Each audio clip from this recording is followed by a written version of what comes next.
या देवी सर्वभूतेषु ज्योतिरूपेण संस्थिता नमस्तस्यै नमस्तस्यै नमस्तस्यै नमो नमः। माँ जगदम्बिके भवानी की जय, शैलपुत्री की जय। चैत्र नवरात्रों में जहाँ माँ के 9 स्वरूपों की पूजा होती है तो प्रथम दिन माँ की शैलपुत्री रूप की पूजा होती है। शैल का मंतव्य क्या है? शैल का अर्थ है पर्वत, हिम। जब माँ पर्वतराज की पुत्री के रूप में, हिमालय की पुत्री के रूप में पैदा हुई तो उन्हें शैलपुत्री की उपाधि से मंडित किया गया। शैलपुत्री के जन्म से पूर्व माँ के जन्म की कहानी जुड़ी है माँ सती के जीवन से। इससे पूर्व वो सती के रूप में दक्ष प्रजापति के घर में पैदा हुई थी, लेकिन दक्ष प्रजापति के द्वारा जब महायज्ञोत्सव में पति देव भोलेनाथ का अपमान हुआ तो सती माँ ने उसी समय यज्ञाग्नि में अपने शरीर को भस्म कर लिया और अपने प्रभु को पुनः प्राप्त करने के लिए माँ ने पुनः जन्म धारण किया शैलपुत्री के रूप में पर्वतराज के यहाँ। यूं तो पार्वती भी इन्हीं का ही नाम है और इन्हीं के अनेकों नाम पड़े जैसे जैसे ये जीवन में तपस्या करती रही, अपने जीवन में आचरण करती रही। माँ जो सर्वत्र वंदनीय है, पूजनीय है, शैलपुत्री के रूप में माँ हमें बहुत कुछ समझाना चाहती है। शैल का अर्थ अगर पर्वत है तो पर्वत प्रतीक है अडिगता का, अर्थात कभी ना डामाडोल होना।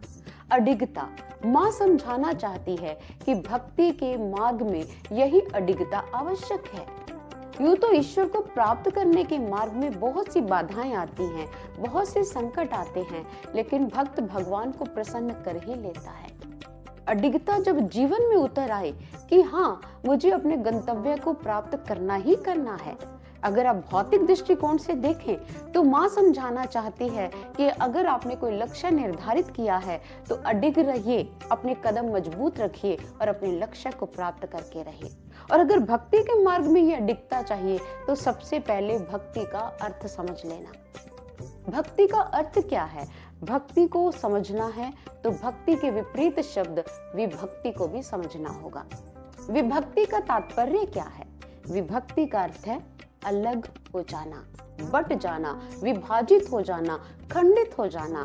और भक्ति का अर्थ हुआ मिल जाना, जुड़ जाना, एक हो जाना। माँ कहती है कि भक्ति करें, अडिगता के साथ करें तो भक्ति का मतलब हुआ ईश्वर के साथ एकीकृत होना, ईश्वर के साथ अडिगता के साथ जुड़े रहना।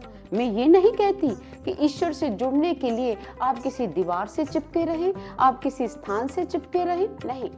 ईश्वर से जुड़ने का मतलब है आप आंतरिक जगत में दृढ़ता के साथ ईश्वर के पथ पर चलते रहें, ईश्वर के साथ जुड़े रहें। आप गृहस्थी हैं, आप किसी भी मार्ग पे हैं, आप कितने भी कठिन कोई ना कोई कार्य व्यापार कर रहे हैं, लेकिन ईश्वर के प्रति आपकी अडिगता, आपकी श्रद्धा, आपकी भावना बनी रहनी चाहिए। माँ शैलपुत्री इसी अडिगता की ओर संकेत कर रही है। इसलिए माँ शैलपुत्री जिसके लिए एक मंत्र निर्धारित हुआ है, जो कण कण में मंडित है, जो कण कण में विद्यमान है, उसकी महिमा में हमारे शास्त्र भी कहते हैं, वंदे वांछित लाभाय चंद्रार्थ कृत शेखराम वृषारूढ़ा शूलधरा शैलपुत्रीं यशस्विनी।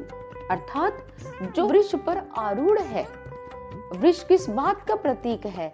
इस बात को समझना है कि माँ ने एक पवित्र वृक्ष की सवारी को धारण किया है। भक्ति के मार्ग में अपने मन में पवित्रता रखते हुए अडिगता से आप आगे बढ़ते रहिए। माँ शैलपुत्री का प्रथम नवरात्र हमें यही प्रेरणा दे रहा है।